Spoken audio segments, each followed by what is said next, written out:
అరకొర నాలెడ్జ్ అని మీరు సరే పత్రికా విలేకరులనన్నా మాలాంటి వాళ్ళనన్నా మేమేం అడుగుతున్నాం అంటే అసలు ఇలా సోషల్ మీడియాలో మొత్తం అరకొర నాలెడ్జ్తో మాట్లాడతాడు రెడ్డి. ఆయన దగ్గర అసలు సబ్జెక్ట్ లేదు, ఏమీ లేదు. అసలు ఆర్మూర్ ఎమ్మెల్యే పైడి రాకేష్ రెడ్డి పెద్ద లోఫర్ గాడు అని ఇలా సోషల్ మీడియాలో కనిపిస్తుంది. దాన్ని ఏమంటారు? తప్పేముంది? అంతేనా? అందుకోసం క్యూలు కడుతున్నారు నా దగ్గరికి.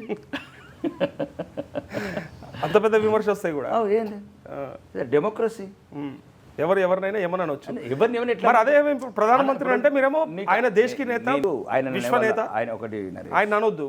ఒకటి ఉదాహరణకు ఈ రోజు నేను ఎమ్మెల్యేగా ఉన్నాను, 119 మంది ఎమ్మెల్యేలు ఒక ఎమ్మెల్యేగా ఉన్నాను.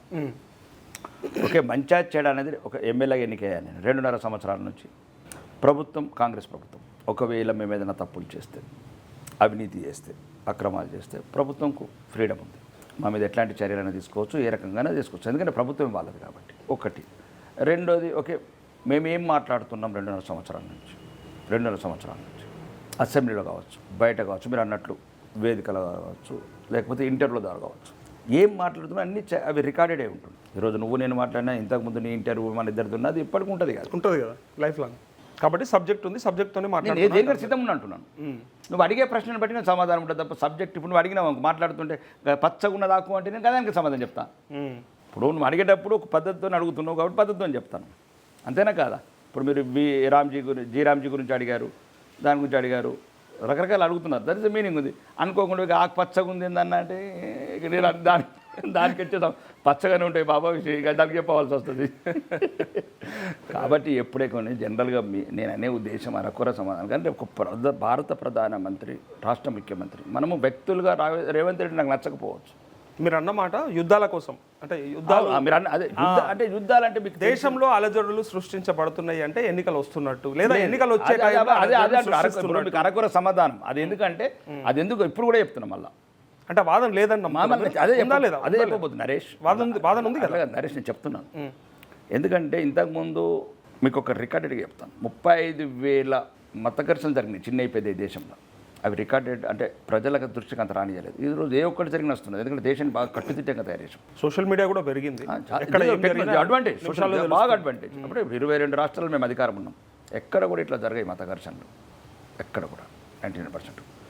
దేశ సరిహద్దులలో కూడా భద్రత బాగా స్ట్రాంగ్ చేసినాం. మేము చెప్పడం కాదు, సైనికులు కూడా సంతోషంగా ఉన్నారు. 12 ఏళ్లలో అసలు ఏం జరగలేదన్న మీరు చెప్పేది? నేను చెప్పింది ఏ రాష్ట్రంలో అదే ప్రశ్నకి పోతున్నా. మీరు అడిగిన ప్రశ్న ఏదైతే ఎన్నికలు వచ్చినప్పుడు దాన్ని కనెక్ట్ చేస్తున్నా. ఓకే చెప్పండి. ఎన్నికలు వచ్చినప్పుడే ఎందుకు వస్తాయి యుద్ధాలు అని. ఇది శత్రు దేశాలు ఏం చేస్తాయంటే బీజేపీని అంటే జనరల్గా ఇప్పుడున్న పరిస్థితులలో కొద్దిగా హిందూ భావజాలం ఉన్న అంటే అందరి పార్టీ అయినా సబ్కా సాత్ సబ్కా సబ్కా కొద్దిగా హిందువులకు అన్యాయం జరగకుండా చూసుకునే పార్టీ ఇది. కాబట్టి పక్కనున్న ముస్లిం దేశాలు ఆ సమయంలో ఏం చేస్తాయంటే ఏదో ఒక అలజడి క్రియేట్ చేయడానికి ప్రయత్నం చేస్తాయి ఆ ఎలక్షన్లో. ఎందుకంటే డైవర్షన్ చేయాలి పాలిటిక్స్ని. ముస్లిమ్స్ని అందరిని ఒక రకంగా డైవర్షన్ చేసి కాంగ్రెస్ వైపు మళ్ళీ చాలా వాళ్ళ పని. బీజేపీ కాదు వాళ్ళ పని. ఏదైతే ఈరోజు 6 కోట్ల అక్రమందాలు కావచ్చు, ఏవైతే ఓట్లు ఉన్నాయో అవన్నీ వన్ సైడ్ డైవర్షన్ చేసి కాంగ్రెస్ని వైపు తిప్పాలనేది ఆ పన్నాగం. ఇక ఆ సమయంలో వచ్చినప్పుడు మేము సైనికుల పానాలు పనంగా పెట్టలేము. కాంగ్రెస్ లాగా మెడలు దిగుతుంటే తలకాయలు తీసుకుపోతుంటే సైనికులే మేము చూసి భరించలేము. ఖాళీ హిందువు అయితేనే ప్యాంట్లు ఇప్పి చూసుకుంటా కాలిస్తే మేము భరించలేము. దానికి సమాధానం బరాబర్ చెప్తాం.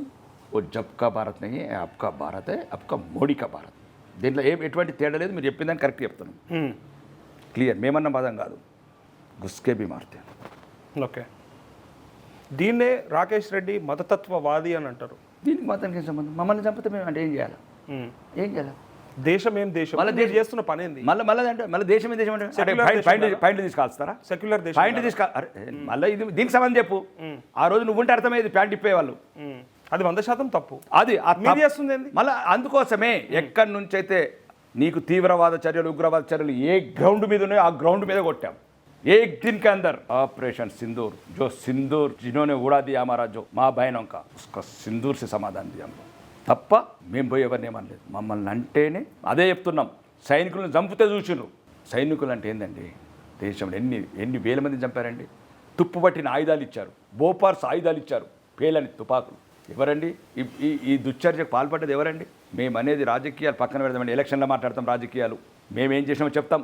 100 వేలునే చెప్పాలి. ఎక్కడ ఏ సంస్థ అయినా ప్రపంచంలో ఉన్న అన్ని సంస్థలను తీసుకొని చూపించారు. భారతీయ జనతా పార్టీ 12 సంవత్సరాలు ఏం చేసింది? కాంగ్రెస్ ఏం చేసింది? రాజీవ్ గాంధీ ఏం చేసిండు? ఇందిరాగాంధీ ఏం చేసిండు? సోనియా గాంధీ ఏం చేసిండ్రు?